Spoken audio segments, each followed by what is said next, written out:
Meet the Editors. നമസ്കാരം. Meet the editors ആരംഭിക്കുന്നു. 18ാം ലോക്സഭയിലേക്ക് കേരളം വിധി എഴുതാൻ ഇനി മണിക്കൂറുകൾ മാത്രമേയുള്ളൂ. ആവേശവും വാശിയും നിറഞ്ഞ രാഷ്ട്രീയാന്തരീക്ഷത്തിലാണ് സംസ്ഥാനം. വോട്ടുമാരെ ഒപ്പം നിർത്താനുള്ള അവസാനവട്ട ഓട്ടത്തിലായിരുന്നു ഇന്ന് സ്ഥാനാർത്ഥികളും മുന്നണികളും. കൂട്ടലും കിഴിക്കലുമായി രാഷ്ട്രീയ ക്യാമ്പുകൾ ഇപ്പോഴും സജീവമാണ്. 25,231 ബൂത്തുകൾ സജ്ജമായി. രാവിലെ 7 മുതൽ വൈകിട്ട് 6 വരെ കേരളം വിധി എഴുതും. 40 ദിവസം നീണ്ട പ്രചാരണം ആവേശത്തോടെ അവസാനിപ്പിച്ച ശേഷം അടിയൊഴുക്കുകൾ അനുകൂലമാക്കാനുള്ള നിശബ്ദ പ്രചാരണത്തിലായിരുന്നു ഇന്ന് സ്ഥാനാർത്ഥികളും മുന്നണികളും. 3 മുന്നണികൾക്കും അഭിമാന പോരാട്ടം നടക്കുന്ന സംസ്ഥാനത്ത് പല മണ്ഡലങ്ങളും പ്രവചനാതീതമാണ്. കഴിഞ്ഞ തവണ നടത്തിയ വൻ മുന്നേറ്റത്തിന്റെ തനിയാവർത്തനമാണ് UDF ലക്ഷ്യം. ഒരു സീറ്റ് എന്ന നാണക്കേടിൽ നിന്നുള്ള കരകയറ്റവും മുന്നേറ്റവുമാണ് ഇടതിന്റെ സ്വപ്നം. അക്കൗണ്ട് തുറന്ന് കേരളം ബാലികേറാമലയല്ലെന്ന് തെളിയിക്കേണ്ട ദൗത്യമാണ് BJPക്ക്. 2,77,49,159 വോട്ടർമാരാണ് ഇക്കുറിയുള്ളത്. കൂടുതലും സ്ത്രീകൾ തന്നെ. 5,34,394 പേർ ജനാധിപത്യ പ്രക്രിയയിൽ ആദ്യമായി പങ്കാളിയാകുന്ന കന്നി വോട്ടർമാരാണ്. കഴിഞ്ഞ തവണ 77.84% എന്ന മികച്ച പോളിംഗ് ആണ് രേഖപ്പെടുത്തിയത്. കള്ളവോട്ട് തടയാൻ വെബ്കാസ്റ്റിംഗ് ഉൾപ്പെടെ സംവിധാനങ്ങളെല്ലാം പൂർത്തിയായെന്നും മുഖ്യ തെരഞ്ഞെടുപ്പ് ഓഫീസർ അറിയിച്ചു.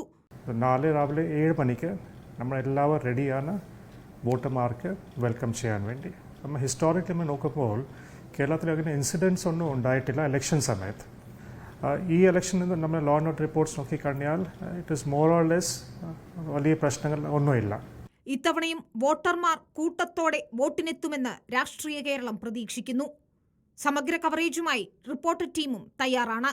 രാവിലെ 5 മണി മുതൽ ഓരോ പോളിംഗ് ബൂത്തിൽ നിന്നും തത്സമയം വിവരങ്ങൾ ടീം റിപ്പോർട്ടർ പ്രേക്ഷകരിലെത്തിക്കും. News desk reporter. കടുത്ത പോരാട്ടമോ എന്നതാണ് ചോദ്യം.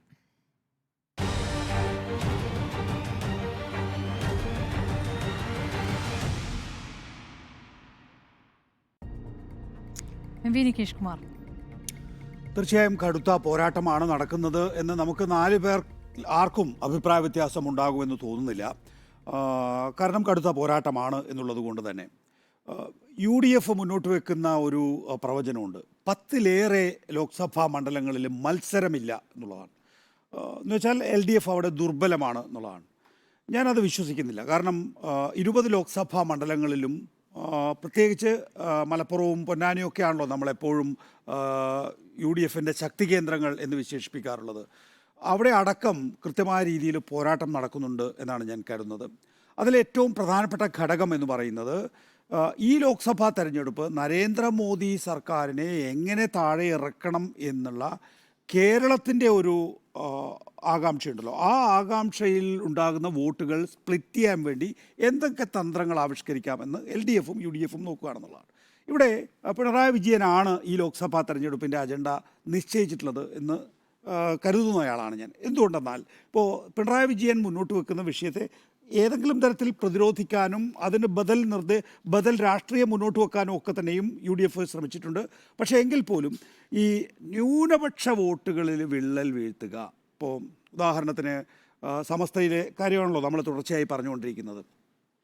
2016, 2021 നിയമസഭാ തെരഞ്ഞെടുപ്പിൽ LDFനെ സംബന്ധിച്ചിടത്തോളം വലിയ വിജയം നേടാൻ കാരണമായ ഏറ്റവും പ്രധാനപ്പെട്ട ഘടകമെന്ന് പറയുന്നത് മുസ്ലിം ന്യൂനപക്ഷത്തിൻ്റെ വോട്ട് LDFനെ അനുകൂലമാക്കുക എന്നുള്ളതാണ്. അത് പക്ഷേ 2019 ലോക്സഭാ തെരഞ്ഞെടുപ്പിൽ സാധിച്ചിട്ടില്ല എന്ന് നമ്മൾ കാണണം. AP വിഭാഗവും EK വിഭാഗവും UDFന് പരസ്യ പിന്തുണ പ്രഖ്യാപിക്കുകയും ജമാഅത്തെ ഇസ്ലാമി അതുപോലെ തന്നെ SDPI പോലുള്ള സംഘടനകൾ വോട്ട് പിടിക്കാൻ വേണ്ടി ഇറങ്ങി, UDFന് വോട്ട് പിടിക്കാൻ വേണ്ടി ഇറങ്ങി. കഴിഞ്ഞ തവണയൊക്കെ ജമാഅത്തെ ഇസ്ലാമിയുടെ പ്രവർത്തനം വലിയ നിലയിൽ ശ്ലാഘിക്കപ്പെട്ടിരുന്നു. വെച്ചാൽ UDFന് വേണ്ടിയിട്ടുള്ള പ്രവർത്തനങ്ങൾ വലിയ വീടുകൾ കയറി ഇറങ്ങി, സ്ത്രീകളടക്കമുള്ള ആളുകൾ വീടുകളിൽ കയറി ഇറങ്ങി പ്രചരണം നടത്തിയിരുന്നു. ഈ തെരഞ്ഞെടുപ്പിലും ഒരു പരിധിവരെ ജമാഅത്തെ ഇസ്ലാമി ആ നിലയിൽ വീടുകൾ കയറി ഇറങ്ങുന്നുണ്ട് എന്നുള്ളത് നമ്മൾ കണ്ടിട്ടുള്ളതാണ്. പക്ഷേ എങ്കിൽ പോലും ന്യൂനപക്ഷത്തിൻ്റെ ആകെ വോട്ടിലെ ഏറ്റവും പ്രധാനപ്പെട്ട ഘടകം എന്ന് പറയുന്നത് സുന്നി വിഭാഗത്തിലെ വോട്ടുകളാണ്. ആ സുന്നി വിഭാഗത്തിൽ AP വിഭാഗം പരസ്യ പിന്തുണ പ്രഖ്യാപിച്ചത്. പരസ്യ പിന്തുണ എന്ന് വെച്ചാൽ നമ്മൾ അറിയുകയുള്ള പരസ്യ പിന്തുണയല്ല, സംഘടനാ തലത്തിൽ അവർ ആശയം കൈമാറിയിട്ടുണ്ട്. AP വിഭാഗത്തിൻ്റെ പിന്തുണ LDFനെ സംബന്ധിച്ചിടത്തോളം കിട്ടും എന്നുള്ളതാണ് LDFൻ്റെ പ്രതീക്ഷ. EK വിഭാഗത്തിലെ ഒരു വലിയ വിഭാഗത്തിൻ്റെ പിന്തുണയും കൂടി കിട്ടുകയാണ് എങ്കിൽ എങ്കിൽ സ്വാഭാവികമായി LDFനെ സംബന്ധിച്ചിടത്തോളം പല ലോക്സഭാ തെരഞ്ഞെടുപ്പിലും മുന്നേറ്റം ഉണ്ടാക്കാൻ കഴിയുമെന്നുള്ളതാണ്. ഇപ്പോൾ ഉദാഹരണത്തിന് കാസർഗോഡ് ആയിക്കോട്ടെ, കണ്ണൂർ ആയിക്കൊള്ളട്ടെ, വടകര ആയിക്കോട്ടെ, കോഴിക്കോട് ആയിക്കൊള്ളട്ടെ, ആലത്തൂർ, പാലക്കാട് വരെയുള്ള ലോക്സഭാ മണ്ഡലങ്ങളിൽ മുന്നേറ്റമുണ്ടാക്കാൻ ഈ പറയുന്ന സുന്നി വിഭാഗത്തിലെ ഈ സ്വാധീനം സഹായിക്കും. എങ്ങനെയാണ്? ഇതുവരെ ലഭിച്ചിട്ടില്ലാത്ത, അതായത് 2016 മുതലാണ് ഈ പ്രക്രിയ നമ്മൾ കണ്ടുവരുന്നത്. അതിനു മുമ്പ് കെ കരുണാകരനായിരുന്നു ഈ സാമുദായിക വിഭാഗങ്ങളിലെ ഒരു കൈയടക്കമുണ്ടായിരുന്നത്. എല്ലാ സാമുദായിക വിഭാഗങ്ങളിലും കരുണാകരൻ എത്തിപ്പെടുമായിരുന്നു. അത് പിന്നീട് ഒരു രാഷ്ട്രീയ നേതാവിലും കണ്ടില്ല. ആൻ്റണിയിലും കണ്ടില്ല, പിന്നെ ഉമ്മൻചാണ്ടിയിലും കണ്ടില്ല, രമേശ് ചെന്നിത്തലയും കണ്ടില്ല. പിന്നീട് 2016 മുഖ്യമന്ത്രി സ്ഥാനാർത്ഥിയായി മത്സരിക്കുന്ന ഘട്ടത്തിൽ പിണറായി വിജയൻ തുടങ്ങി വെച്ചത് പിണറായി വിജയന് 2 നിയമസഭാ തെരഞ്ഞെടുപ്പുകൾ ആവർത്തിക്കാൻ കഴിയും. ആ നിലയിൽ മറ്റ് കാരണങ്ങളില്ല എങ്കിൽ ഞാൻ അവിടെ ഒരു റൈഡർ വെക്കുകയാണ്. മറ്റ് കാരണങ്ങൾ ഈ തെരഞ്ഞെടുപ്പിൽ ഇല്ല എങ്കിൽ ഈ ന്യൂനപക്ഷ വോട്ടുകൾ കൊണ്ട് മലബാറിലെ പ്രധാനപ്പെട്ട മണ്ഡലങ്ങളിലെല്ലാം തന്നെയും സ്വാധീനമുണ്ടാക്കാൻ ഇടതുപക്ഷ ജനാധിപത്യ മുന്നണിക്ക് കഴിയും. അതുകൊണ്ട് തന്നെ ഈ UDFൻ്റെ ഒരു വിലയിരുത്തലുണ്ട്, 10 സീറ്റുകൾക്ക് അപ്പുറത്തേക്ക് മത്സരമില്ല എന്നുള്ളത്. അത് ശരിയാകാനുള്ള സാധ്യതയില്ല. ഇനി രണ്ടാമത്തത്, ഞാൻ ഈ ഒരു LDFന് അനുകൂലമായിട്ടുള്ള രീതിയിലുള്ള ഒരു വോട്ടിംഗ് പാറ്റേൺ ഉണ്ടാകുമെന്ന് പറയുമ്പോൾ തന്നെ ഭരണവിരുദ്ധ വികാരം, പ്രത്യേകിച്ച് പിണറായി വിജയൻ്റെ നമ്മുടെ ദൈനംദിന രാഷ്ട്രീയത്തിലെ പെരുമാറ്റം, ഇതൊക്കെ തന്നെയും വലിയ നിലയിൽ ഹൈപ്പ് നൽകി മാധ്യമങ്ങൾ ചിത്രീകരിച്ചിട്ടുണ്ട്. അതൊക്കെ ഏത് തരത്തിലാണ് വോട്ടർമാരെ സ്വാധീനിച്ചിട്ടുള്ളത്? ഒന്ന്. രണ്ട്, ഈ പറയുന്ന ഒന്നാം പിണറായി വിജയൻ സർക്കാരിനെ പോലെയല്ല രണ്ടാം പിണറായി വിജയൻ സർക്കാരെന്നും ജനങ്ങളിലേക്ക് എത്താൻ കഴിഞ്ഞിട്ടില്ല പല കാരണങ്ങൾ കൊണ്ട് എന്നുള്ള വിമർശനമുണ്ട്. അത് ഒരുപക്ഷെ തെരഞ്ഞെടുപ്പിനെ സ്വാധീനിച്ചേക്കാം. പക്ഷെ അങ്ങനെയാണെങ്കിൽ തന്നെയും ഈ പറയുന്ന ലോക്സഭ MP-മാർ, നേരത്തെ ഡോക്ടർ TM തോമസ് ഐസക്കുമായി സംസാരിക്കുമ്പോൾ ഞാൻ ഈ വിഷയം ചോദിച്ചപ്പോൾ അദ്ദേഹം പെട്ടെന്ന് പറഞ്ഞ മറുപടി ഈ സർക്കാരിനെതിരെ ഭരണവിരുദ്ധ വികാരം ഇല്ല എന്നല്ല, പകരം അതിനേക്കാൾ ഉയരെയാണ് ഈ MP-മാർക്കെതിരായിട്ടുള്ള വിരുദ്ധ വികാരം, അതായത് ആൻറ്റി ഇൻകംബൻസി എന്നുള്ളതാണ്. അപ്പോൾ ആ നിലയിലുള്ള ആൻറ്റി ഇൻകംബൻസിയെ ഇത് വീറ്റോ ചെയ്യാൻ കഴിയുകയാണെങ്കിൽ, MP-മാർക്കെതിരായിട്ടുള്ള ആൻറ്റി ഇൻകംബൻസി ഭരണവിരുദ്ധ വികാരത്തെ ആൻറ്റി ഇൻകംബൻസിയെ വീറ്റോ ചെയ്യുകയാണ് എങ്കിൽ ലോക്സഭാ തെരഞ്ഞെടുപ്പിൽ ഇടതുപക്ഷ ജനാധിപത്യ ഒരു എഡ്ജുണ്ട് എന്ന് തന്നെയാണ് ഞാൻ വിശ്വസിക്കുന്നത്. അതല്ല, ഈ പറയുന്ന അടിയൊഴുക്കുകൾ ഉണ്ടെങ്കിൽ അത് നമുക്ക് വിലയിരുത്തപ്പെടേണ്ടതാണ്. ഈ മണിക്കൂറുകളിലാണ് ഈ അടിയൊഴുക്കുകൾ വരേണ്ടത്. ഉദാഹരണത്തിന് തിരുവനന്തപുരം, നമ്മൾ കഴിഞ്ഞ കുറച്ച് മണിക്കൂറുകളായി കേൾക്കുന്ന ഒരു പ്രധാനപ്പെട്ട നിരീക്ഷണം എന്ന് പറയുന്നത്, അല്ലെങ്കിൽ തിരുവനന്തപുരത്ത് നിന്ന് കേൾക്കുന്ന ഒരു റെട്രിക് എന്ന് പറയുന്നത്, നമ്മളും BJP-യും തമ്മിലാണ് മത്സരമെന്ന് LDF പറയുന്നു, നമ്മളും BJP-യും തമ്മിലാണ് മത്സരമെന്ന് UDF പറയുന്നു. അവിടെ നമുക്ക് മനസ്സിലാക്കാൻ സാധിക്കുന്നത് വെച്ചാൽ സെക്യുലർ വോട്ട്, ന്യൂനപക്ഷ വോട്ടുകൾ തന്നെ കൂട്ടിക്കോളൂ, ന്യൂനപക്ഷ വോട്ടുകൾ ഇപ്പോൾ ഇന്നാണ് തീരുമാനിക്കപ്പെടാൻ പോകുന്നത്. ഇന്ന് വൈകുന്നേരമാണ് പള്ളികളിലും ഈ ന്യൂനപക്ഷ കേന്ദ്രങ്ങളിലും ഒക്കെ തന്നെയും ഈ ആഹ്വാനം ഉണ്ടാകാൻ പോകുന്നത്. നിങ്ങൾ വോട്ട് ചെയ്യേണ്ടത് പന്നിൻ രവീന്ദ്രനാണ്, അല്ലെങ്കിൽ നിങ്ങൾ വോട്ട് ചെയ്യേണ്ടത് ശശി തരൂറിന് തന്നെയാണ് എന്ന നിലയിൽ ഈ മണിക്കൂറുകളിലാണ് യഥാർത്ഥത്തിൽ ഈ പറയുന്ന ന്യൂനപക്ഷ വോട്ടുകളിലെ കേന്ദ്രീകരണം ഉണ്ടാകുന്നത്. അതുകൊണ്ടാണ് പറയുന്നത് ഞങ്ങളും BJP-യും തമ്മിലാണ് മത്സരം എന്ന് പന്ന്യം പറയുന്നത്. അതുകൊണ്ടാണ് ഞങ്ങളും BJP-യും തമ്മിലാണ് മത്സരം എന്ന് നമ്മുടെ ശശി തരൂർ പറയുന്നത്. അപ്പോൾ ഈ മണിക്കൂറുകളിൽ പോലും യഥാർത്ഥത്തിൽ ഈ പറയുന്ന അവസാനഘട്ട വോട്ടിംഗ് പാറ്റേൺ നിശ്ചയിക്കുന്ന നിലയിലാണ് പോകുന്നത്. സമാനമായ വിധത്തിൽ തന്നെയാണ് തൃശ്ശൂർ ലോക്സഭാ മണ്ഡലത്തിലും വരാൻ പോകുന്നത്. അവിടെ ത്രികോണ മത്സരമാണ്, ശക്തമായ ത്രികോണ മത്സരമാണ്. അവിടെയും ഈ പറയുന്ന സെക്യുലർ വോട്ടുകൾ അല്ലെങ്കിൽ ന്യൂനപക്ഷ വോട്ടുകൾ കുറച്ചുകൂടി കൺസോളിഡേറ്റ് ചെയ്യാനുള്ള സാധ്യതയുണ്ട്. അതിനും ഈ മണിക്കൂറുകൾ തന്നെയാണ് ഉപയോഗിക്കുന്നത്. അതുകൊണ്ട് ഞാൻ വിചാരിക്കുന്നതെന്ന് വെച്ചാൽ ഇപ്പോഴും രാഷ്ട്രീയ പ്രക്രിയ നടന്നുകൊണ്ടിരിക്കുകയാണ്. ആർക്ക് അനുകൂലമായി വോട്ട് ചെയ്യണം, ആരെ തോൽപ്പിക്കണം എന്നത് സംബന്ധിച്ചിട്ടുള്ള രാഷ്ട്രീയ പ്രക്രിയ നടന്നുകൊണ്ടിരിക്കുകയാണ്. തീരുമാനമൊന്നും ആയിട്ടില്ല. അടുത്ത മണിക്കൂറുകളിൽ കൂടി ഈ രാഷ്ട്രീയമായ വിശകലനങ്ങളും അതിൻ്റെ അടിസ്ഥാനത്തിലുള്ള തീരുമാനങ്ങളും ഉണ്ടാവും. അതുകൊണ്ട് ഏതെങ്കിലും ഒരു മുന്നണിക്ക് വലിയ നിലയിൽ അപ്രമാദിത്വം ഉള്ളതല്ല, ശക്തമായിട്ടുള്ള മത്സരം തന്നെയാണ് നടക്കുന്നത്. അവിടെ UDF-ഉം LDF-ഉം സമാസമം എന്ന നിലയിലാണ്. UDF-ന് കൃത്യമായി എമർജ് ചെയ്യാൻ സാധിച്ചിട്ടുണ്ട്. ഈ തെരഞ്ഞെടുപ്പിൽ 2021 നിന്ന് വ്യത്യസ്തമായി കൃത്യമായി എമർജ് ചെയ്യാൻ UDF-ന് സാധിച്ചിട്ടുണ്ട്. പക്ഷേ ഒരു അപ്രമാദിത്വം UDF-ന് ഉണ്ട് എന്ന് ഞാൻ കരുതുന്നില്ല. ശരി, സുജയ. പൊരിഞ്ഞ പോരാട്ടമായിരിക്കും എന്നുള്ളതിൽ ഒരു സംശയവുമില്ല. മാത്രമല്ല, പല മണ്ഡലങ്ങളിലും ഇത്തവണ ത്രികോണ പോരാട്ടം, ശക്തമായ ത്രികോണ പോരാട്ടം നടക്കുന്നു എന്നുള്ളതാണ്. നമ്മൾ തിരുവനന്തപുരം മുതൽ കാസർഗോഡ് വരെ എടുത്തു കഴിഞ്ഞാൽ നേരത്തെയൊക്കെ എഴുതിത്തള്ളി 15% അല്ലേ ഉള്ളൂ എന്ന് പറഞ്ഞ് എഴുതിത്തള്ളിയിരുന്ന ആളുകൾക്ക് പോലും മാറ്റി ചിന്തിക്കേണ്ട, മാറ്റി പറയേണ്ട ഒരു ഫലം വരാൻ പോകുന്ന വോട്ടെടുപ്പാണ് നാളെ നടക്കാൻ പോകുന്നത് എന്നുള്ളതാണ് ഏറ്റവും പ്രധാനപ്പെട്ട കാര്യം. നോക്കൂ, 2019 കഴിഞ്ഞ 30 വർഷത്തിനിടയിൽ കണ്ട ഏറ്റവും ഉയർന്ന പോളിംഗ് ശതമാനമാണ് കേരളത്തിൽ 20 ലോക്സഭാ മണ്ഡലങ്ങളിലുമായി രേഖപ്പെടുത്തിയത്. രേഖപ്പെടുത്തിയത് 77.84%. അപ്പോൾ നമ്മൾ കണ്ടത് ഒരു UDF തരംഗമാണ്. 19 സീറ്റുകളിൽ UDF വിജയിക്കുന്നു, 1 സീറ്റിൽ LDF വിജയിക്കുന്നു. അതിനുശേഷം LDFിൻ്റെ കൂടെ തോമസ് ചാഴികാടൻ മാറുന്നതോടെ 18-2 എന്ന ടാലിയിൽ നിൽക്കുമ്പോഴാണ് ഈ തെരഞ്ഞെടുപ്പിലേക്ക് നമ്മൾ എത്തുന്നത്. 2021 നിയമസഭാ തെരഞ്ഞെടുപ്പിലാകട്ടെ ഇടതുപക്ഷത്തിന് UDFന് ഈ പറയുന്ന വലിയ തരംഗമുണ്ടാക്കി തിരമാല പോലെ ആഞ്ഞടിച്ച UDFന് തോറ്റമ്പേണ്ടി വരുന്ന നാണംകെട്ട തോൽവിയിലേക്ക് പോകേണ്ടി വരുന്ന കാഴ്ച 2021 നിയമസഭാ തെരഞ്ഞെടുപ്പിൽ നമ്മൾ കാണുന്നു. അന്നും പോൾ ചെയ്തത് 74.06%. അപ്പോൾ 2014 ലോക്സഭാ തെരഞ്ഞെടുപ്പിൽ നിന്നും തികച്ചും വ്യത്യസ്തമായ ഒരു തരംഗമുണ്ടായിരുന്ന തെരഞ്ഞെടുപ്പാണ് 2019 കേരളം കണ്ടത് എന്നതിൽ ഒരു സംശയവുമില്ല. അതുകൊണ്ട് തന്നെ പോളിംഗ് ശതമാനം 3.95% കൂടി. ആ പോളിംഗ് ശതമാനം കൂടിയത് ഇൻ ഫേവർ ഓഫ് UDF ആയിരുന്നു എന്നുള്ളത് ഫലം വന്നപ്പോൾ നമ്മൾ കാണുകയും ചെയ്തു. പല മണ്ഡലങ്ങളിലും, അതായത് പല മണ്ഡലങ്ങളിലും 1 ലക്ഷത്തിന് മുകളിൽ ഭൂരിപക്ഷം കിട്ടിയ പല മണ്ഡലങ്ങളിലും വോട്ടിംഗ് ശതമാനം എന്ന് പറയുന്നത്, പോളിംഗ് ശതമാനം എന്ന് പറയുന്നത് 80% മുകളിലായിരുന്നു. അതായത് മികച്ച പോളിംഗ് കേരളത്തിൽ നടന്നു എന്നുള്ളതാണ് 2019 ഒരു പ്രത്യേകത. അത് വെച്ച് നോക്കുമ്പോൾ നമ്മൾ ഇത്തവണത്തെ തെരഞ്ഞെടുപ്പ് സമയത്തെ കാലാവസ്ഥയെ കൂടി കണക്കിലെടുക്കേണ്ടതുണ്ട്. ഇപ്പോൾ ഫസ്റ്റ് ഫേസ് ഇലക്ഷൻ പൂർത്തിയായി കഴിഞ്ഞിരിക്കുകയാണ്. രാജ്യത്തെ തെരഞ്ഞെടുപ്പിൽ ഫസ്റ്റ് ഫേസ് ഇലക്ഷൻ പൂർത്തിയായി കഴിഞ്ഞിരിക്കുകയാണ്. കഴിഞ്ഞ തവണത്തേക്കാൾ 2019 4% ലെസ്സാണ്, അതായത് 4% കുറവാണ് പോളിംഗ് രേഖപ്പെടുത്തിയിരിക്കുന്നത് രാജ്യത്തുടനീളം നടന്ന ഫസ്റ്റ് ഫേസിലെ തെരഞ്ഞെടുപ്പിൽ. ഇപ്പോൾ രണ്ടാമത്തെ ഘട്ടത്തിലേക്ക് വരുമ്പോൾ കേരളം അടക്കമുള്ള ഇടങ്ങളിൽ ഉഷ്ണതരംഗമുണ്ട്. അത് ഈ പോളിംഗ് ശതമാനത്തെ, ഏത് പാർട്ടിയുടെ സാധ്യതകളെ ബാധിക്കും എന്നുള്ളത് ഒരു ഘടകമായി അവിടെ നിൽക്കുകയാണ്. രാഷ്ട്രീയ കാലാവസ്ഥയിലെ ചൂടും തണുപ്പും മാത്രമല്ല, കാലാവസ്ഥയും ഇത്തവണ ആർക്ക് പ്രതികൂലമാകും എന്ന ഒരു വിഷയം അവിടെ നിൽക്കുകയാണ്. ഇന്നിപ്പോൾ തെരഞ്ഞെടുപ്പ് കമ്മീഷൻ തന്നെ അക്കാര്യത്തിൽ വ്യക്തമാക്കിയിട്ടുണ്ട്. ഇപ്പോൾ കാലാവസ്ഥാ പ്രവചനവും വന്നിട്ടുണ്ട്. കാലാവസ്ഥാ പ്രവചനം അനുസരിച്ച് ഈ ചൂട് പണിയാകാനുള്ള ഒരു സാധ്യത മുന്നണികൾ മുന്നിൽ കാണുന്നുമുണ്ട്. പാലക്കാട്ട് ഉഷ്ണതരംഗത്തിന് സാധ്യത പ്രവചിക്കുന്നു. 41 ഡിഗ്രി സെൽഷ്യസ് വരെ ചൂട് ഉയരാമെന്ന് പറയുന്നു. കൊല്ലത്തത് 39 ഡിഗ്രി സെൽഷ്യസ് എന്ന് പറഞ്ഞാൽ നല്ല ചൂടാണ്. ആ ചൂടത്ത് പകൽ മുഴുവൻ ക്യൂ നിന്ന് ഈ 80%-ലധികം ആളുകൾ വോട്ട് ചെയ്യുമോ എന്നുള്ള ഒരു ചോദ്യം അവിടെ നിൽക്കുന്നു. പക്ഷേ ഓരോരുത്തരും പോയി തങ്ങളുടെ ഈ ജനാധിപത്യ പ്രക്രിയയിലെ തങ്ങളുടെ അവകാശം, തങ്ങളുടെ നിലപാട് പ്രകടിപ്പിക്കേണ്ടതാണ് എന്നുള്ളതാണ് പ്രിയപ്പെട്ട പ്രേക്ഷകരോട്, പ്രിയപ്പെട്ട വോട്ടർമാരോട് എനിക്ക് ഈ ഘട്ടത്തിൽ പറയാനുള്ളത്. ഇനി ഇവിടെ ഇപ്പോൾ നികേഷ് സാർ സംസാരിച്ചപ്പോൾ പ്രധാനമായും ഫോക്കസ് ചെയ്തത് ന്യൂനപക്ഷ വോട്ടിലാണ്.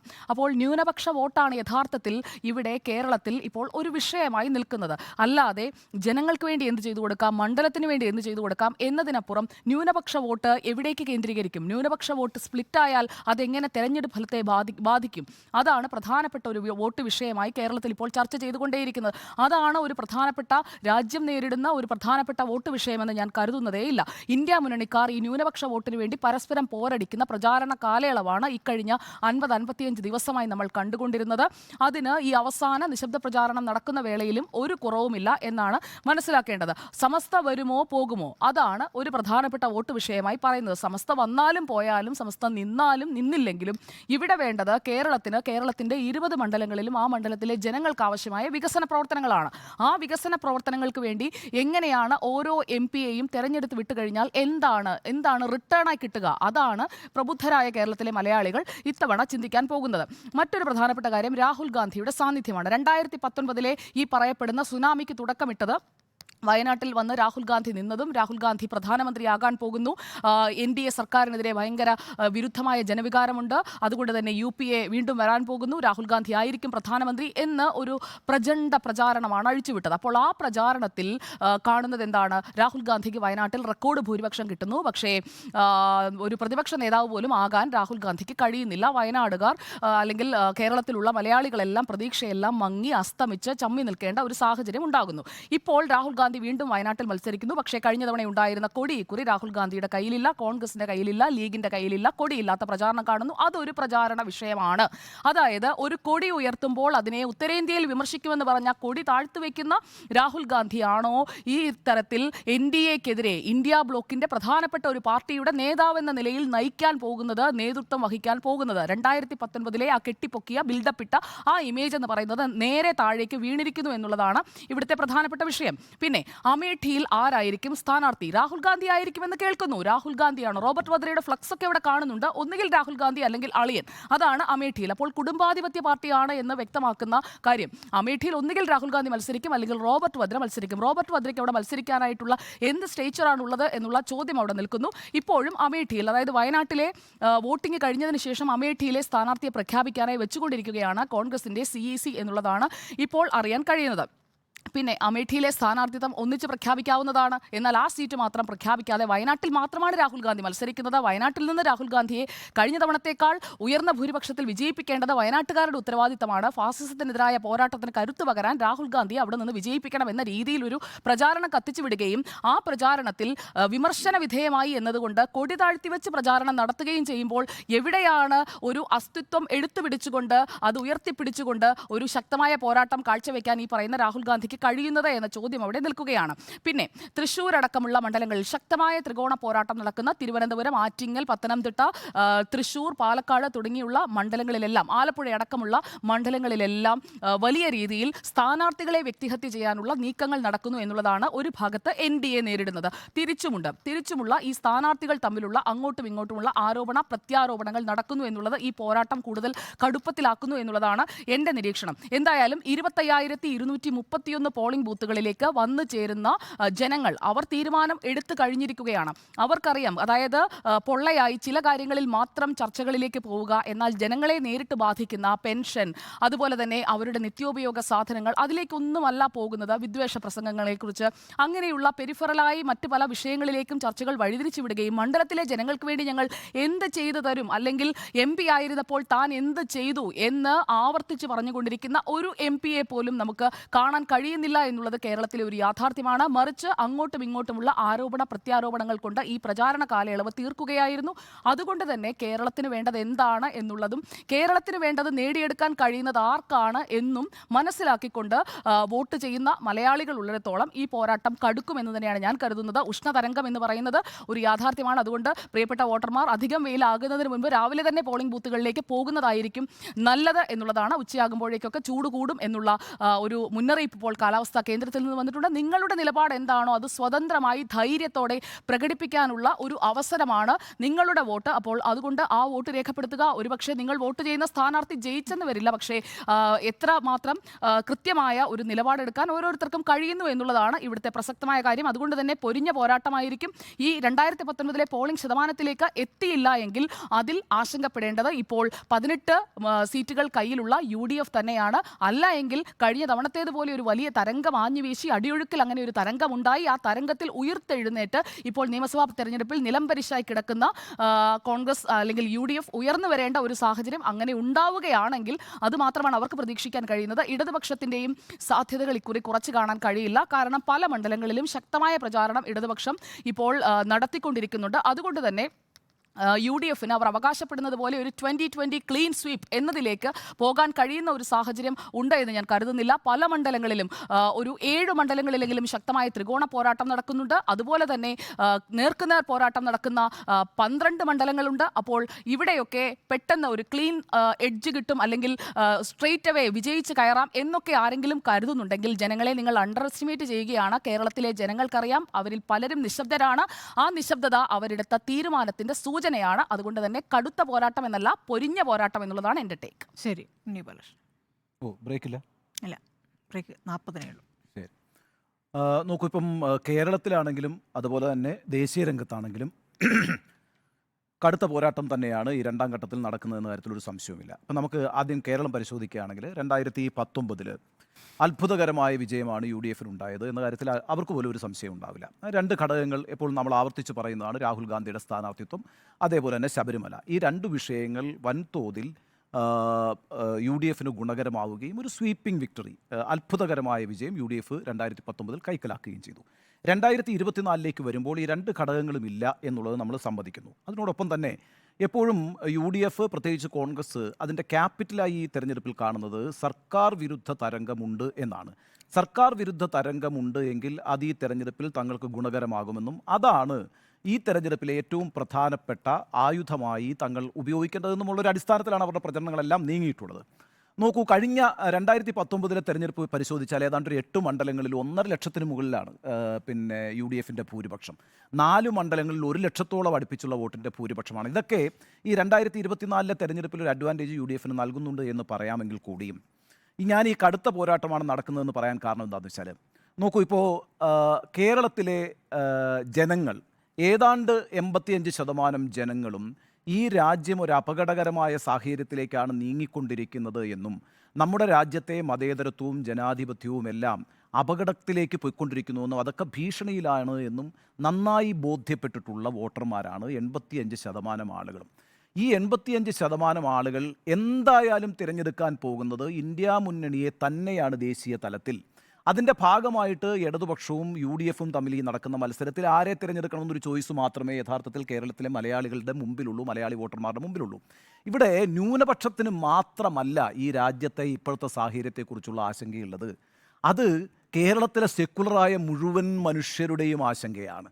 ആ മുഴുവൻ മനുഷ്യരും ഇപ്പം ന്യൂനപക്ഷങ്ങൾക്ക് നിശ്ചയമായും ഈ പറയുന്ന മോദി ഭരണത്തിന് കീഴിൽ ക്രിസ്ത്യാനികൾക്ക് ആശങ്കയുണ്ട്, അതുപോലെ തന്നെ മുസ്ലിങ്ങൾക്ക് ആശങ്കയുണ്ട്. അവരുടെ ആശങ്കകളെ പോലെ തന്നെ ശക്തമായ ആശങ്ക മതേതരത്വത്തിലും ജനാധിപത്യത്തിലും ഒക്കെ വിശ്വസിക്കുന്ന എല്ലാ മലയാളികൾക്കുമുണ്ട്. അതുകൊണ്ട് അവരുടെ ചോയ്സ് എന്ന് പറയുന്നത് ഇന്ത്യ മുന്നണി തന്നെയാണ്. ഇവിടെ അടുത്ത ചോദ്യമാണ് ഈ പറയുന്ന UDF വേണോ LDF വേണോ എന്നുള്ളത്. അവിടെയാണ് ഈ പറയുന്ന ഏതെങ്കിലും തരത്തിലുള്ള സർക്കാർ വിരുദ്ധ തരംഗമുണ്ടെങ്കിൽ ആ ചോയ്സിനെ ബാധിക്കും. പക്ഷേ ഈ തെരഞ്ഞെടുപ്പ് പ്രചാരണത്തിൽ നമ്മളൊന്ന് ശ്രദ്ധിച്ചു നോക്കിക്കേ. തുടക്കഘട്ടത്തിൽ ഈ പറയുന്ന ക്ഷേമ പെൻഷൻ്റെ പ്രശ്നമുണ്ടായിരുന്നു, നിത്യോപയോഗ സാധനങ്ങളുടെ പ്രശ്നമുണ്ടായിരുന്നു, കാരുണ്യ പദ്ധതിയുടെ പ്രശ്നമുണ്ടായിരുന്നു. കഴിഞ്ഞ ഒരു 1-2 ആഴ്ചയായിട്ട് നമ്മൾ ഈ വിഷയങ്ങൾ ഈ കേരളത്തിൽ ചർച്ച ചെയ്യപ്പെടുന്നതായി കാണുന്നതേയില്ല. അങ്ങനെയാണ് ഞാൻ മനസ്സിലാക്കുന്നത്. മറിച്ച് ജനാധിപത്യം, മതേതരത്വം, ഭരണഘടനാ സ്ഥാപനങ്ങളുടെ സ്വാതന്ത്ര്യം, കോടതികൾ, നിയമവ്യവസ്ഥ എന്നിവ നേരിടുന്ന വെല്ലുവിളി, ഹിന്ദുത്വ എന്ന് പറയുന്ന ഒരു അജണ്ടയുടെ അടിസ്ഥാനത്തിൽ രാജ്യത്തിൻ്റെ മതേതരത്വത്തെ വെല്ലുവിളിക്കുന്ന ഭരണകൂടത്തിൻ്റെ പ്രവർത്തനങ്ങൾ, ഇതെല്ലാം വളരെ ശക്തമായാണ് ചർച്ച ചെയ്യപ്പെട്ടത്. കേരളത്തിൽ CAA വിഷയം വളരെ ഗംഭീരമായിട്ട് ചർച്ച ചെയ്യപ്പെട്ടിട്ടില്ലേ? യൂണിഫോം സിവിൽ കോഡ് വളരെ ഗംഭീരമായിട്ട് ചർച്ച ചെയ്യപ്പെട്ടിട്ടില്ലേ? ഇവിടെ വന്ന് നരേന്ദ്രമോദി പിന്നീട് അമിത്ഷായും പ്രസംഗിച്ചത് കരിവന്നൂർ വിഷയമാണ്. LDF സർക്കാരിനെതിരായിട്ടുള്ള വികാരമുണ്ടാക്കാനാണ്. ആലത്തൂരിലും ആറ്റിങ്ങിലും നരേന്ദ്രമോദി ഊന്നൽ നൽകിയത്. ഈ പറയുന്ന UDFോ UDFിൻ്റെ ഏതെങ്കിലും ഘടകകക്ഷികളോ ഈ പറയുന്ന ഈ അവസാനത്തെ ഒരു 10 ദിവസം എടുത്ത് നോക്കിയാൽ കേരളത്തിൽ ഈ നിത്യോപയോഗ സാധനങ്ങളില്ലാത്ത അവസ്ഥ, കാരുണ്യ പദ്ധതി അടഞ്ഞുപോയ അവസ്ഥ, ക്ഷേമ പെൻഷൻ്റെ അവസ്ഥ, ഈ രീതിയിൽ സർക്കാരിനെതിരായിട്ടുള്ള ഏതെങ്കിലും ഒരു പ്രശ്നം ഉയർത്തിപ്പിടിച്ചുകൊണ്ട് പ്രചാരണം നടത്തിയിട്ടില്ല. ഈ വിഷയങ്ങളൊന്നും വിഷയങ്ങളല്ല എന്ന് ഞാൻ പറയുന്നില്ല. അതൊക്കെ ഒരു പക്ഷേ വോട്ടർമാരെ സ്വാധീനിക്കുകയും ചെയ്യുന്ന ഘടകങ്ങളായിരിക്കും. പക്ഷേ അടിസ്ഥാനപരമായി കേരളത്തിൽ പ്രചാരണം നടന്നത് LDFും UDFും ശക്തമായി വാദിച്ചുകൊണ്ടിരുന്ന ആർക്കെതിരെ, മോദിക്കെതിരെ ആര് ഉച്ചത്തിൽ സംസാരിക്കുന്നു എന്ന വിഷയത്തെക്കുറിച്ചാണ് അവസാന നിമിഷം വരെ ഇവിടെ ഏറ്റവും വലിയ തർക്കം നടന്നിട്ടുള്ളത്. ആ അർത്ഥത്തിൽ കേരളത്തിൻ്റെ സെക്കുലർ മനസ്സ്, അത് ന്യൂനപക്ഷം മാത്രമല്ല, അത് വിവിധ പാർട്ടികളിൽ പ്രവർത്തിക്കുന്ന മനുഷ്യരുടെ സെക്കുലറായ മനസ്സ് ഇപ്പോൾ ആലോചിച്ചു കൊണ്ടിരിക്കുന്നത് ഈ രാജ്യം യെ സംബന്ധിച്ചാണ്. അവിടെ ആരെ തിരഞ്ഞെടുക്കണം എന്നുള്ളതാണ്. അതുകൊണ്ട് അതൊരു അഡ്വാൻറ്റേജ് യഥാർത്ഥത്തിൽ LDFന് നൽകുന്നുണ്ട് എന്നാണ് ഞാൻ വിചാരിക്കുന്നത്. അതായത് UDF തോറ്റുപോകും എന്നുള്ള അർത്ഥത്തിലല്ല ഞാൻ ഈ പറയുന്നത്. UDF വിചാരിക്കുന്നത് പോലൊരു ഏകപക്ഷീയമായ മത്സരമല്ല യഥാർത്ഥത്തിൽ നടക്കുന്നത്. കാരണം കേരളത്തിലെ വളരെ പ്രബുദ്ധരായ മനുഷ്യർ ഈ രാജ്യത്തിൻ്റെ നിലനിൽപ്പിനെക്കുറിച്ച് ആശങ്കയുള്ളവരാണ്. ആ ആശങ്കയുടെ അടിസ്ഥാനത്തിൽ തന്നെയാണ് അവർ ഇനിയിപ്പോൾ നാളെ പോളിംഗ് ബൂത്തിലേക്ക് പോകാൻ പോകുന്നത്. അവിടെ ഞാൻ വിചാരിക്കുന്നില്ല ഈ പറയുന്ന ക്ഷേമ പെൻഷൻ ഒരു പ്രശ്നമാണ്, നിത്യോപയോഗ സാധനങ്ങളുടെ പ്രശ്നം ഒരു പ്രശ്നമാണ്, വിലക്കയറ്റം പ്രശ്നമാണ്.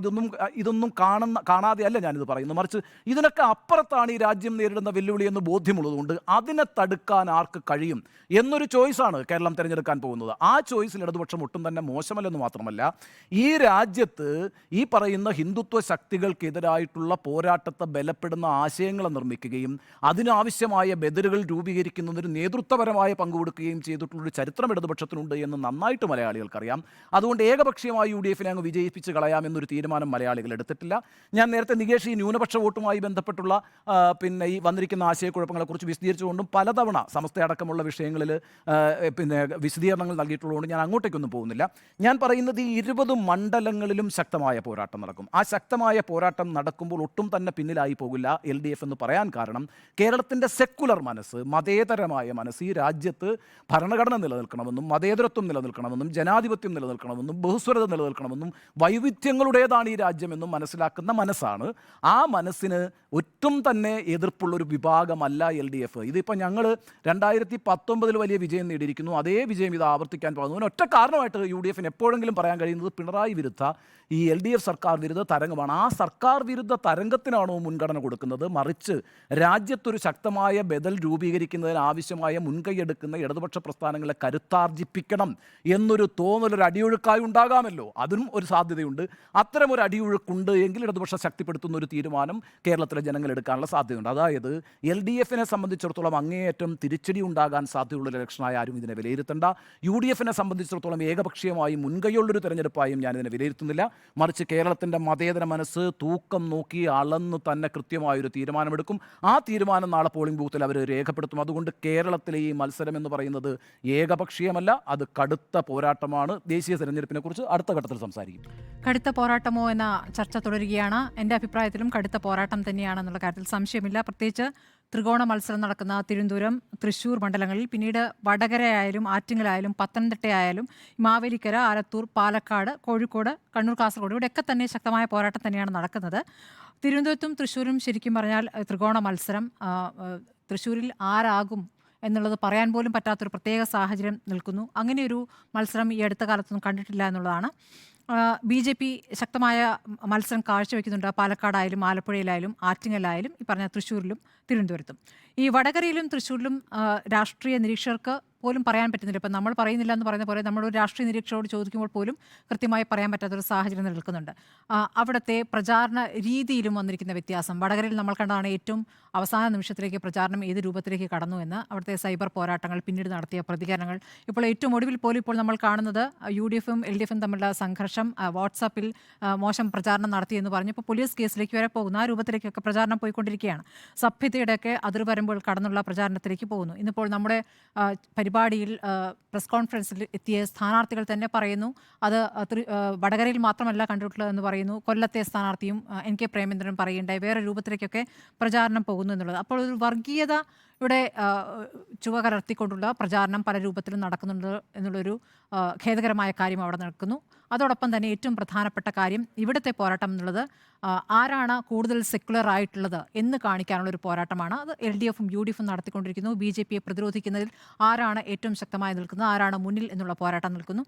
ആ പോരാട്ടം നടത്തിക്കൊണ്ടിരിക്കുമ്പോൾ സംസ്ഥാന സർക്കാരുമായി ബന്ധപ്പെട്ട കാര്യങ്ങളിൽ സംസ്ഥാന സർക്കാരിനെതിരെ നല്ല എതിർവികാരമുണ്ടാകുമ്പോൾ ആ വിഷയത്തിൽ തൊടാതെ CAA പോലുള്ള വിഷയങ്ങളിൽ മാത്രം ഏറ്റെടുത്തുകൊണ്ട് ഇടതുപക്ഷം മുന്നോട്ട് പോകുന്നു. അപ്പുറത്ത് കോൺഗ്രസിന് അതേപോലെ സർക്കാരിന് എതിരായ കാര്യങ്ങൾ എത്രത്തോളം പറയാൻ പറ്റുന്നുണ്ടോ എന്നുള്ള വിഷയം അവിടെ നിൽക്കുന്നു. അവിടെയും രാഹുൽ ഗാന്ധി എന്ന ഘടകം വരുന്നു. രാഹുൽ വയനാട്ടിൽ മത്സരിക്കുന്നതിനെ കുറിച്ചുള്ള ചോദ്യങ്ങൾ വരുന്നു. അത് ഇപ്പോൾ നമ്മൾ ഏറ്റവും ഒടുവിലത്തെ ദിവസങ്ങളിലേക്ക് പോകുമ്പോൾ പ്രചാരണം അതിൻ്റെ ഒരു മോശം രൂപത്തിലേക്ക് പോകുന്നു നമ്മൾ കണ്ടു. രാഹുൽ ഗാന്ധിക്കെതിരെ നടത്തിയ പരാമർശം അത് രാഹുൽ ഗാന്ധി തുടങ്ങിയ ഒരു കാര്യമാണ്. മുഖ്യമന്ത്രി എന്തുകൊണ്ട് അറസ്റ്റ് ചെയ്യുന്നില്ല ED എന്നുള്ള ചോദ്യം അതൊരു വേറെ രൂപത്തിലാണ് അദ്ദേഹം ചോദിച്ചെങ്കിലും അത് കേരളം പോലൊരു സ്ഥലത്ത് വന്ന് ചോദിക്കാൻ പാടില്ലാത്തതായിരുന്നു. രാഹുൽ സാധാരണഗതിയിൽ ആ രൂപത്തിൽ സംസ്ഥാന സർക്കാരിനെ വിമർശിച്ചുകൊണ്ടുള്ള പ്രചാരണം നടത്താറുണ്ടായിരുന്നില്ല. പക്ഷേ അതിൽ നിന്ന് മാറിക്കൊണ്ട് അദ്ദേഹം തുടങ്ങി. പിന്നീട് അങ്ങോട്ട് മുഖ്യമന്ത്രി ഏറ്റെടുക്കുന്നു. അതിനുശേഷം PV അൻവറിനെ പോലുള്ള ആളുകൾ അത് ഏറ്റെടുത്ത് ഏത് തരത്തിൽ മോശമാക്കിയെന്ന് നമ്മൾ കണ്ടാണ്. ഇന്നിപ്പോൾ അൻവറിനെതിരെ കേസെടുക്കാൻ കോടതി ആവശ്യപ്പെട്ടു എന്ന വാർത്തയാണ് വന്നിരിക്കുന്നത്. അപ്പോൾ ആ രൂപത്തിലേക്ക് പ്രചാരണം വേറെ തലത്തിലേക്ക് കടന്നിരിക്കുന്നു എന്നുള്ളതാണ്. അപ്പോൾ അതിനൊക്കെ അർത്ഥം എങ്ങനെയെങ്കിലും ജയിക്കുക എന്നുള്ളതാണ് ഏറ്റവും പ്രധാനപ്പെട്ട കാര്യം. അപ്പോൾ അങ്ങനെ ജയിക്കാൻ വേണ്ടി അവനായിലെ എല്ലാ അസ്ത്രങ്ങളും എടുത്ത് പ്രയോഗിക്കുകയാണ്. പിന്നെ നമ്മൾ പറയുന്ന പോലെ മലബാറിൽ സമസ്തയ്ക്കകത്ത് വന്നിരിക്കുന്ന പ്രശ്നങ്ങൾ, അത് ഭിന്നത, അതെങ്ങനെ പ്രതിഫലിക്കുമെന്നുള്ളതാണ്. സമസ്ത എന്നാൽ ലീഗാണ്, ലീഗ് എന്നാൽ സമസ്തയാണ് എന്നത് രണ്ടിലുമുള്ള 90% എന്ന് വരുന്ന ഘടകം അതൊരു പ്രധാനപ്പെട്ട വിഷയമായി നിൽക്കുന്നു. അപ്പോഴും തെരഞ്ഞെടുപ്പ് ഘട്ടത്തിൽ എത്തി നിൽക്കുമ്പോൾ ലീഗിനെ പരാജയപ്പെടുത്തുക എന്നൊരു തീരുമാനത്തിലേക്ക് സമസ്ത പോകുന്നില്ല. അതിലെ ഒരു വിഭാഗം വളരെ ന്യൂനപക്ഷമായ ഒരു വിഭാഗം എടുക്കുന്ന നിലപാട് ഒരു പക്ഷേ ഇടതുപക്ഷത്തേക്ക് പോയേക്കാം. അപ്പോഴും ലീഗിനെ പരാജയപ്പെടുത്തുക എന്ന രൂപത്തിലേക്ക് സമസ്ത പോകില്ല. അങ്ങനെ പോയി കഴിഞ്ഞാൽ ലീഗ് വിജയിക്കുക കൂടി ചെയ്തു കഴിയുമ്പോൾ സമസ്തയുടെ പ്രസക്തി നഷ്ടപ്പെടുന്ന ഒരു സാഹചര്യം ഉണ്ട്. ആ സാഹചര്യം സമസ്ത ആഗ്രഹിക്കുന്നില്ല എന്നൊക്കെയാണ് സമസ്തയുമായ അടുത്ത വൃത്തങ്ങൾ പറയുന്നത്. അപ്പോൾ അതൊരു വിഷയമായി അവിടെ നിൽക്കുന്നുണ്ട്. അത് പരമാവധി ഉപയോഗപ്പെടുത്താൻ ഇടതുപക്ഷം ശ്രമിക്കുകയും ചെയ്യുന്നു. പക്ഷേ BJP-യെ പ്രതിരോധിക്കുക എന്നതിൽ ആര് മുന്നോട്ട് പോകുന്നു എന്നുള്ള തർക്കം തന്നെയാണ് മുന്നോട്ട് പോകുന്നത്. അതിനിടയ്ക്കാണ് ഇപ്പോൾ ദല്ലാൽ നന്ദകുമാറിൻ്റെ വിഷയമൊക്കെ കടന്നു വരുന്നത്. ശോഭാ സുരേന്ദ്രനെതിരെ, അനിൽ ആന്റണിക്കെതിരെ, ഏറ്റവും ഒടുവിൽ ഇന്നിപ്പോൾ EP-ക്കെതിരെ വരെ ആരോപണം ഉന്നയിച്ചിരിക്കുകയാണ്. EP-യുടെ അത് ശോഭയാണ് പറഞ്ഞത്. EP എന്ന് മാത്രമല്ല CPM-ലെ പ്രധാനപ്പെട്ട മുതിർന്ന നേതാക്കളെ എങ്ങനെയെങ്കിലും BJP-യിലേക്ക് എടുക്കുക എന്നുള്ളത് BJP-യുടെ ലക്ഷ്യമാണ്. താൻ അതിനെ മുന്നിട്ട് നിന്ന് പ്രവർത്തിക്കുന്നു. അതിനായിട്ട് EP-യെ സമീപിക്കുന്നു. EP-യുടെ മകനുമായി താൻ സംസാരിച്ചിട്ടുണ്ട്. അതിൻ്റെ തീയതി അടക്കമുള്ള കാര്യങ്ങളൊക്കെ പറഞ്ഞുകൊണ്ടാണ് പറയുന്നത്. 2023 ജനുവരി 18 മകനെ കണ്ടു എന്ന് പറയുന്നു. വാട്സപ്പ് സന്ദേശം കാണിക്കുന്നു. അതിനോട് EP പ്രതികരിച്ചിട്ടില്ല. പക്ഷേ ദല്ലാൽ നന്ദകുമാറാണ് ഈ വിഷയം ആദ്യം എടുത്ത് പുറത്തു പറഞ്ഞത്. അതുമേൽ EP പ്രതികരിക്കുകയും ചെയ്തിരിക്കുന്നു. ഏതായാലും ഈ തരത്തിലൊക്കെ കാര്യങ്ങൾ പോയി മറിയുകയാണ്. അത് ഈ അവസാന നിമിഷത്തിൽ ഈ പറയുന്ന ഇപ്പോൾ പുറത്തു വന്നിരിക്കുന്ന വിവരങ്ങൾ, ശോഭാ സുരേന്ദ്രനെതിരെ വന്നിരിക്കുന്ന പരാമർശങ്ങൾ, അതിനോട് ശോഭ നടത്തിയ പ്രതികരണങ്ങൾ, അപ്പോൾ ദല്ലാൽ നന്ദകുമാറിനെ പോലുള്ള ഒരു വ്യക്തിയുമായിട്ടൊക്കെ വിവിധ രാഷ്ട്രീയ പാർട്ടികൾ എങ്ങനെ ബന്ധപ്പെട്ട് നിൽക്കുന്നു, എന്തൊക്കെ കാര്യങ്ങൾ അവരെ ഉപയോഗിക്കുന്നു എന്നൊക്കെ ഉള്ളത് വലിയ ചോദ്യമായി നിൽക്കുന്നു. അതൊക്കെ തെരഞ്ഞെടുപ്പിൽ പ്രതിഫലിക്കുമോ എന്നറിയില്ല.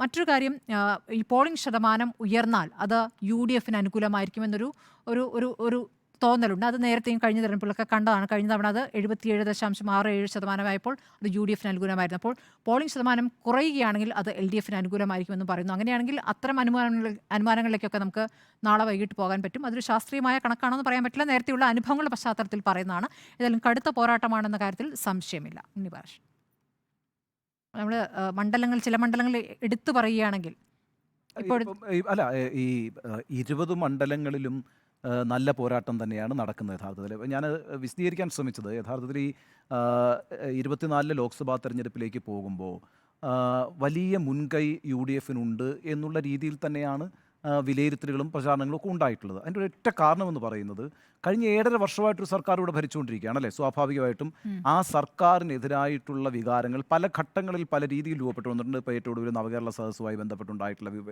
പിന്നെ വിവാദങ്ങൾ, അവിടം മുതൽ തുടങ്ങി ഇങ്ങോട്ട് SFIO അടക്കമുള്ള വിഷയങ്ങൾ, കരുവന്നൂർ അടക്കമുള്ള വിഷയങ്ങൾ, ഇതെല്ലാം തന്നെയും കേരളത്തിലെ വോട്ടിങ്ങിനെ ബാധിക്കും, സ്വാധീനിക്കും എന്നുള്ളത് തന്നെയായിരുന്നു UDFൻ്റെ വിലയിരുത്തൽ. എന്നാൽ ആ പ്രതിസന്ധികളെയൊക്കെ മറികടക്കാൻ UDF വളരെ കരുതൽ കാണിക്കുകയും അത് ഈ തെരഞ്ഞെടുപ്പിൻ്റെ യഥാർത്ഥ വിഷയത്തിലേക്ക് കൊണ്ടുവരാൻ LDFന് കഴിയുകയും ചെയ്തിട്ടുണ്ട്. അതുകൊണ്ടാണ് ഞാൻ ഈ പറഞ്ഞത്, ഈ പറയുന്ന ഈ തെരഞ്ഞെടുപ്പിലെ ഏറ്റവും മുഖ്യമായിട്ടുള്ള വിഷയം ഇന്ത്യൻ ജനതയുടെ മുമ്പിൽ ഈ പറയുന്ന ദേശീയ തലത്തിൽ ഈ പറയുന്ന തൊഴിലില്ലായ്മയുണ്ട്, വിലക്കയറ്റമുണ്ട്, കാർഷിക പ്രതിസന്ധിയുണ്ട്. അതൊക്കെ ഉള്ളപ്പോൾ തന്നെയും നമ്മുടെ രാജ്യത്ത് ഏകപക്ഷീയമായി ഒരു അജണ്ട, ഹിന്ദുത്വ അജണ്ട നടപ്പാക്കാൻ ശ്രമിക്കുന്ന ഒരു സർക്കാർ ഇവിടെ തുടരണോ വേണ്ടയോ എന്നുള്ളൊരു അടിസ്ഥാനപരമായ ചോദ്യം ഉയർന്നു വന്നിട്ടുണ്ട്.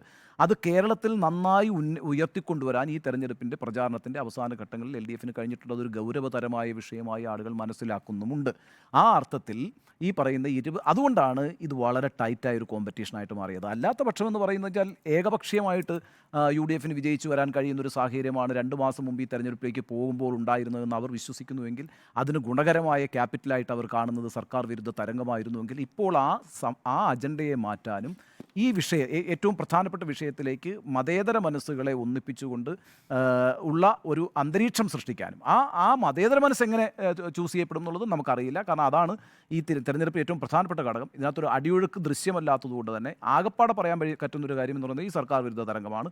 ആ സർക്കാർ വിരുദ്ധ തരംഗത്തിനപ്പുറത്താണ് ഈ അടിസ്ഥാന പ്രശ്നം. അത് മതേതരത്വത്തിൻ്റെയും ജനാധിപത്യത്തിൻ്റെയും പ്രശ്നമാണ്. അത് കേരളത്തിലെ ന്യൂനപക്ഷങ്ങളുടെ മാത്രം വിഷയമല്ല, കേരളത്തിലെ മതേതരത്വത്തിൽ വിശ്വസിക്കുന്ന മതേതര മനസ്സുകളുടെ പ്രശ്നമാണ്. അതുകൊണ്ട് ആ തെരഞ്ഞെടുപ്പ് എങ്ങനെയായിരിക്കും എന്നുള്ളത് പ്രവചനാതീതമാണ്. അതാണ് ഈ തെരഞ്ഞെടുപ്പിൽ ഓരോ മണ്ഡലങ്ങളിലും മത്സരം ടൈറ്റാകാൻ കാരണമെന്ന് ഞാൻ വിചാരിക്കും. ഈ ദേശീയ തലത്തിൽ BJP ആണ് അജണ്ട നിശ്ചയിച്ചതെങ്കിൽ സംസ്ഥാന തലത്തിൽ അത് CPM ആണ്, അല്ലെങ്കിൽ പിണറായി വിജയനാണ് എന്ന് ഞാൻ ആവർത്തിച്ച് പറയുകയാണ്. അതായത് CA അടക്കമുള്ള വിഷയങ്ങൾ ഉയർത്തുകയും അതിനകത്ത് മറുപടി പറഞ്ഞു പോകേണ്ട ഒരു അവസ്ഥയിലേക്ക് കോൺഗ്രസിനും UDFനും വരേണ്ടി വന്നു എന്നുള്ളത് ഒരു കാര്യം. നോക്കൂ, ഇവിടെ കോൺഗ്രസിൻ്റെയും UDFൻ്റെയും മുമ്പിൽ വെച്ചിട്ട് ഏറ്റവും പ്രധാനപ്പെട്ട പ്രശ്നം എന്താണ്? ഒന്ന്, രാഹുൽ ഗാന്ധി വയനാട്ടിൽ വന്നത് കഴിഞ്ഞ തവണ ഹർഷാരവത്തോടു കൂടി സ്വീകരിക്കപ്പെട്ടുവെങ്കിൽ ഈ തവണ അത് ഒരു കുറ്റകൃത്യമായിട്ടാണ് കണ്ടത്. അതായത് രാഹുൽ ഗാന്ധി ഇവിടെ അല്ല മത്സരിക്കേണ്ടത് എന്നത് സംബന്ധിച്ച് നല്ല വ്യക്തത ഈ ലോക്സഭാ തെരഞ്ഞെടുപ്പിൽ കേരളത്തിലെ ജനസാമാന്യത്തിനുണ്ട് എന്നാണ് ഞാൻ മനസ്സിലാക്കുന്നത്. രാഹുൽ ഗാന്ധി ഒളിച്ചോടി, ഇപ്പം നേരത്തെ സുജിയെ ചൂണ്ടിക്കാണിച്ച പോലെ തന്നെ, ഇപ്പോൾ എന്തിനാണ് ഇങ്ങനെയൊക്കെ ഒളിച്ചുകളി എന്നുള്ളതാണ്. നമ്മൾ പലപ്പോഴും പറയുമ്പോൾ ഇതൊക്കെ ചിലപ്പോൾ ചാണക്യതന്ത്രമെന്നോ അല്ലെങ്കിൽ ഇത് BJPയുടെ തന്ത്രത്തെ മറികടക്കാനുള്ള മറുതന്ത്രം എന്നൊക്കെ പറയുന്നു എന്നതേ ഉള്ളൂ. നാളെ കഴിഞ്ഞാൽ അമേഠിയിൽ രാഹുൽ ഗാന്ധി മത്സരിക്കാൻ പോവാണ്. എന്ത് സംശയമാണ് അക്കാര്യത്തിലുള്ളത്? അമേഠിയിൽ രാഹുൽ ഗാന്ധിയും റായ്ബറേലിയിൽ പ്രിയങ്ക ഗാന്ധിയും മത്സരിക്കാൻ പോവാണ്. പക്ഷേ ഈ തെരഞ്ഞെടുപ്പ് കഴിഞ്ഞതിന് ശേഷം മാത്രമേ അത് പ്രഖ്യാപിക്കുള്ളൂ. എന്താ ഈ തെരഞ്ഞെടുപ്പ് കഴിഞ്ഞതിന് ശേഷം അത് പ്രഖ്യാപിക്കുന്നത്? ഈ തെരഞ്ഞെടുപ്പിൽ നമ്മളെ സംബന്ധിച്ചിടത്തോളം ബോധ്യപ്പെടണം രാഹുൽ ഗാന്ധി വയനാട്ടിൽ മാത്രമേ മത്സരിക്കുന്നുള്ളൂ. അതുകൊണ്ട് വലിയ നിലയിൽ ഭൂരിപക്ഷം കുറയാൻ പാടില്ല എന്നുള്ളത് കൊണ്ടാണ്. നോക്കൂ, രാഹുൽ ഗാന്ധി മത്സരിക്കുന്നു, ഒളിച്ചോട്ടമാണ് എന്ന് ഇവിടെ LDF ആരോപിക്കുന്നു. അടുത്ത ഘട്ടം എന്താണ്? ഈ കൊടിയില്ല. നോക്കൂ, ഇത് ഞാൻ മനസ്സിലാക്കുന്നത് ഒരു വലിയ വിഭാഗം അത് ഈ തെരഞ്ഞെടുപ്പിന് ശേഷമായിരിക്കും പുറത്തു വരിക. പ്രത്യേകിച്ച് തെരഞ്ഞെടുപ്പിൽ ഈ മലബാറിലെ ചില മണ്ഡലങ്ങളിൽ തോക്കുകയാണെങ്കിൽ ഈ കൊടി മടക്കി വെക്കാൻ പറഞ്ഞതൊക്കെ തന്നെയും വലിയ രീതിയിലുള്ള രാഷ്ട്രീയ പ്രത്യാഘാതം ഉണ്ടാക്കുന്ന രീതിയിൽ ചർച്ചയായി മാറും എന്നുള്ളതാണ്. അത് ലീഗിനെ സംബന്ധിച്ചിടത്തോളം വലിയ അഭിമാന പ്രശ്നമാണെന്ന്. ഇപ്പോൾ നമ്മൾ നേരത്തെ പ്രസ് കോൺഫറൻസിൽ ടി മുഹമ്മദ് ബഷീറുമായിട്ട് സംസാരിച്ചല്ലോ. ടിയൊക്കെ അതിനെ നിസ്സാരമായിട്ടാണ് കാണുന്നതെങ്കിൽ പോലും ഈ പലസ്തീൻ പ്രശ്നം വന്ന സമയത്ത് നോക്കൂ, നമ്മൾ മുസ്ലിം ലീഗിൽ CPM വിരുദ്ധനായി കാണുന്ന ഒരാളാണ് ടി മുഹമ്മദ് ബഷീർ എന്ന് പറഞ്ഞാൽ. ആ ടി മുഹമ്മദ് ബഷീറാണ് പലസ്തീൻ വിഷയം വന്നപ്പോൾ CPMൻ്റെ കൺവെൻഷനിൽ പങ്കെടുക്കാൻ തയ്യാറാണ്, അവർ ക്ഷണിക്കുകയാണെങ്കിൽ എന്ന് പറഞ്ഞത്. എന്ന് വെച്ചാൽ ഒരു മുസ്ലിം കോസ് വന്നാൽ, ഒരു ന്യൂനപക്ഷ വിഷയം വന്നാൽ അവരൊക്കെ തന്നെയും തങ്ങളുടെ ബൗണ്ടറിക്ക് അപ്പുറത്തേക്ക് കടന്ന് അതിലേക്ക് ഒരു രാഷ്ട്രീയ സമവായം ഉണ്ടാക്കാൻ ശ്രമിക്കുന്ന ആളുകളാണ്. അങ്ങനെ ഇരിക്കുന്ന ഘട്ടത്തിലാണ് നിങ്ങൾക്ക് ഒരു തെരഞ്ഞെടുപ്പിൽ കൊടി മടക്കി വെക്കേണ്ടി വരുന്നത്. അത് വളരെ വിഷയം. പിന്നെ ഈ നേരത്തെ നമ്മൾ ചൂണ്ടിക്കാണിച്ചല്ലോ, CA മാത്രമല്ല, CAയുടെ കാര്യത്തിൽ, NPRൻ്റെ കാര്യത്തിൽ, NCRൻ്റെ കാര്യത്തിൽ ഇതൊന്നും ഒരു ഏകോപിതമായ അഭിപ്രായം രൂപീകരിക്കാൻ കോൺഗ്രസിന് സാധിച്ചിട്ടില്ല തന്നെ. വളരെ ശ്രദ്ധേയമായ ഒരു കാര്യം എന്താണ്, ഒന്ന്, നിങ്ങൾ പ്രകടന പത്രികയിൽ ഈ CAയുടെ വിഷയം പ്രതിപാദിക്കാതിരിക്കുക. എന്നിട്ട് കേരളത്തിൽ വന്നിട്ട് ചിദംബരം അടക്കമുള്ള നേതാക്കൾ CA നമ്മൾ സ്ഥലപരിമിതി മൂലം ഒഴിവാക്കിയതാണ് എന്ന് വിശേഷിപ്പിക്കും. എന്ന് വെച്ചാൽ ഇതൊരു സെക്യുലർ മൈൻഡ് സെറ്റുള്ള ഇവിടെ വന്നാൽ പറയാം, എന്നാൽ ദേശീയ തലത്തിൽ പ്രചരിപ്പിക്കപ്പെടുന്ന പ്രകടന പത്രിക കൊടുക്കാൻ സാധിക്കില്ല എന്നുള്ള അവസ്ഥ വരുന്നു എന്നുള്ളതാണ്.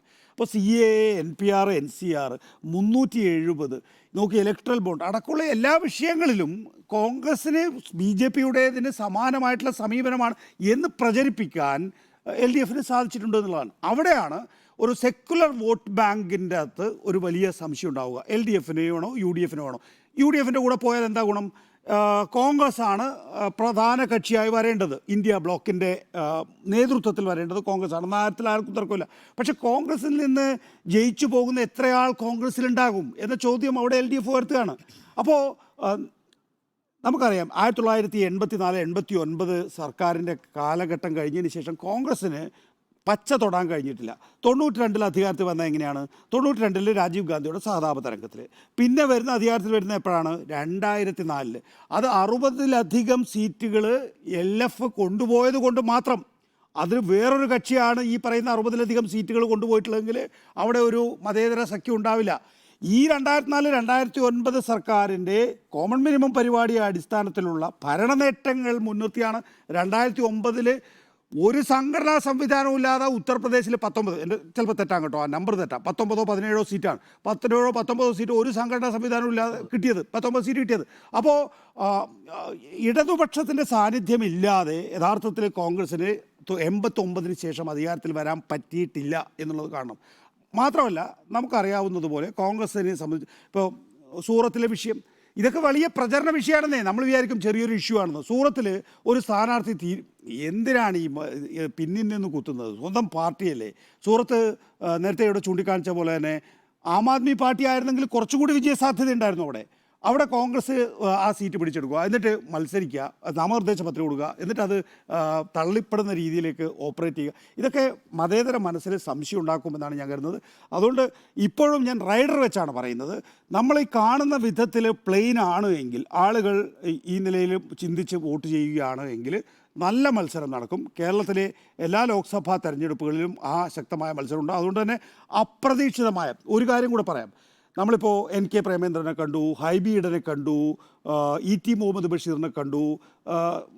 വളരെ ശക്തമായ രീതിയിൽ സ്ഥാനാർത്ഥിത്വത്തിലൂടെ മുന്നോട്ട് പോയിക്കൊണ്ടിരിക്കുന്ന വളരെ UDF വോട്ടുകൾ ഇതിൽ പോലും വലിയ മാറ്റങ്ങൾ ഉണ്ടാകാൻ കഴിയുന്ന ചില അട്ടിമറികൾ പോലും നാളത്തെ തെരഞ്ഞെടുപ്പിൽ ഉണ്ടായേക്കാമെന്നാണ് ഞാൻ വിശ്വസിക്കുന്നത്. അത് ഏതൊക്കെ ഇപ്പോൾ കൊല്ലം ഉദാഹരണത്തിന്, കൊല്ലത്ത് ഞാൻ മനസ്സിലാക്കുന്നത് അത് സാധാരണഗതിയിൽ ഒരു നായർ കോൺസ്റ്റിറ്റ്യുവൻസിയാണ്. നായർ കാൻഡിഡേറ്റിനെ മാത്രം 2 മുന്നണികളും മത്സരിപ്പിച്ച് ജയിപ്പിക്കുന്നതാണ്. ഇത്തവണ വേറൊരു കോമ്പിനേഷൻ അവിടെ ഡെവലപ്പ് ചെയ്യുന്നുണ്ട്. അതെങ്ങനെയാണെന്നറിയോ? ഒന്ന് അതാണ് ഈ പ്രേമേന്ദ്രൻ അസ്വസ്ഥനാവുന്നത്. കാരണം മുസ്ലിം കേന്ദ്രങ്ങളിൽ പ്രേമേന്ദ്രനെതിരെ അതിശക്തമായിട്ടുള്ള പ്രചരണം നടക്കുന്നുണ്ട്.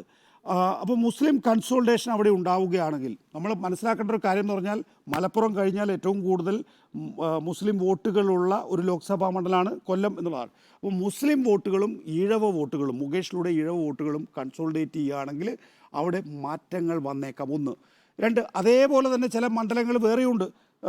കാസ്റ്റ് കോമ്പിനേഷനിൽ വലിയ നിലയിൽ മാറ്റം വന്നാൽ സംഭവിക്കാവുന്ന രീതിയിൽ, ഇപ്പോൾ ഉദാഹരണത്തിന് വടകര നമുക്കൊക്കെ എത്ര കണ്ട് അത് പറയാൻ കഴിയുമെന്ന് അറിയില്ല.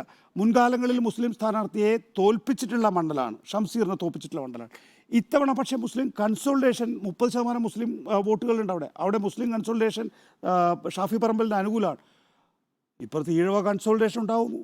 അപ്പോൾ ഇത് എങ്ങനെ വർക്കൗട്ട് ചെയ്യുന്നു എന്നുള്ളതിനനുസരിച്ചായിരിക്കും. പിന്നെ ഒരു കാര്യം വളരെ പ്രധാനപ്പെട്ടതാണ്, നമ്മൾ ആവർത്തിച്ച് വ്യക്തമാക്കുന്ന പോലെ 2019 പോലെ 1,70,000 അല്ലെങ്കിൽ 2 ലക്ഷത്തോട് അടുപ്പിച്ച് 4 ലക്ഷത്തിൽ ചില്ലുവാനും എന്ന നിലയിലൊന്നും ഭൂരിപക്ഷം കിട്ടാൻ പോകുന്നില്ല. ഓരോ 50-നും 1 ലക്ഷത്തിനും ഇടയിലായിരിക്കും ഏറ്റവും വലിയ ഭൂരിപക്ഷം വരാൻ സാധ്യത. അതിൽ തന്നെ വലിയ അട്ടിമറി ഉണ്ടാവുന്നത് നമ്മളറിയണമെന്നില്ല, ഒരു സർവേക്കും അത് കണ്ടുപിടിക്കാൻ പറ്റണമെന്നില്ല. ശരി, പതാക വിഷയത്തിൽ എനിക്കൊരു വിയോജിപ്പുണ്ട്. മടങ്ങിയെത്താം. കുറച്ച് 3 മിനിറ്റ് കൂടിയേ ഉള്ളൂ.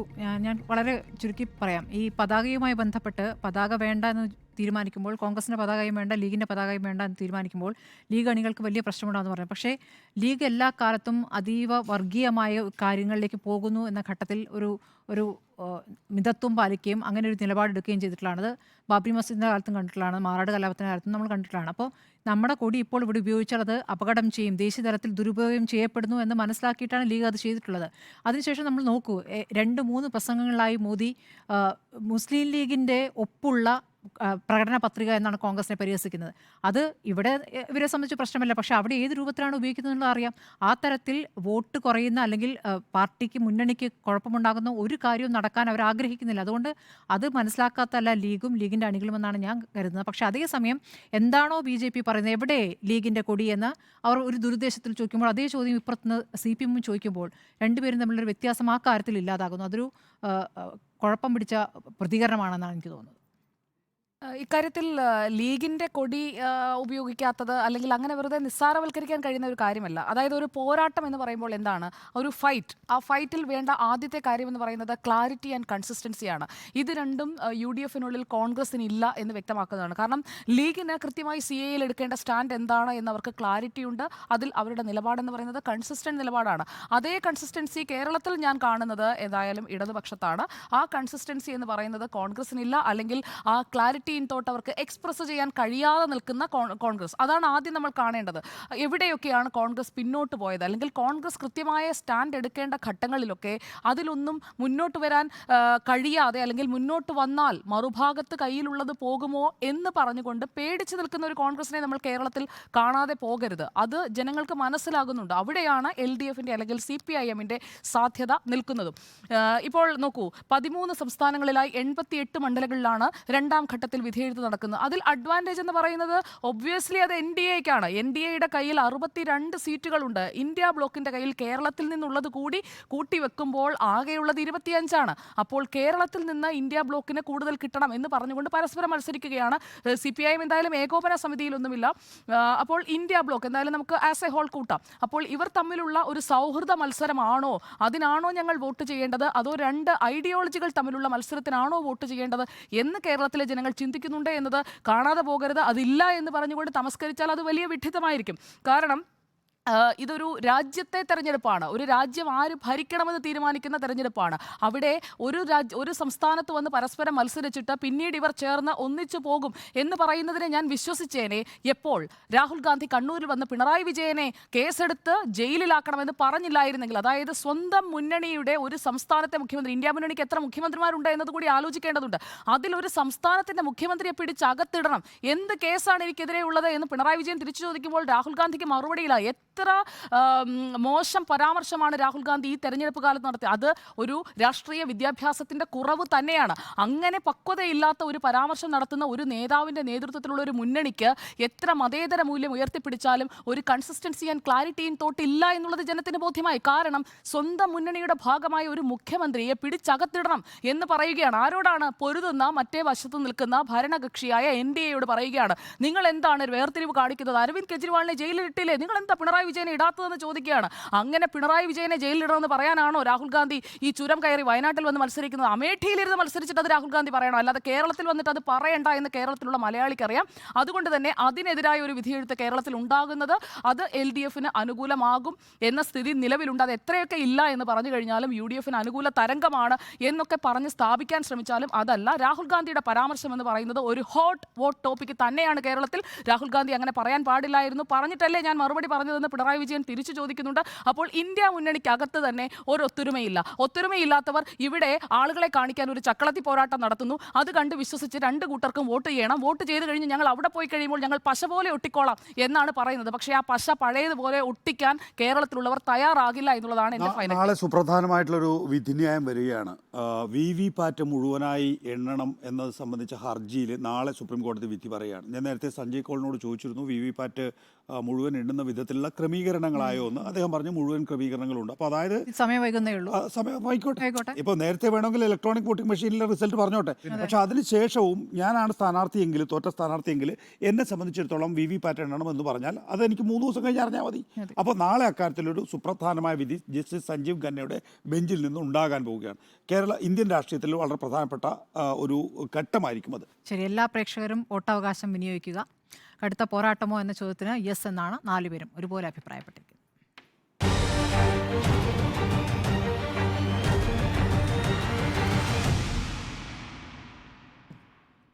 മീറ്റ് ദി എഡിറ്റേഴ്സിന് നാളെ. നമസ്കാരം. Good night. Good night.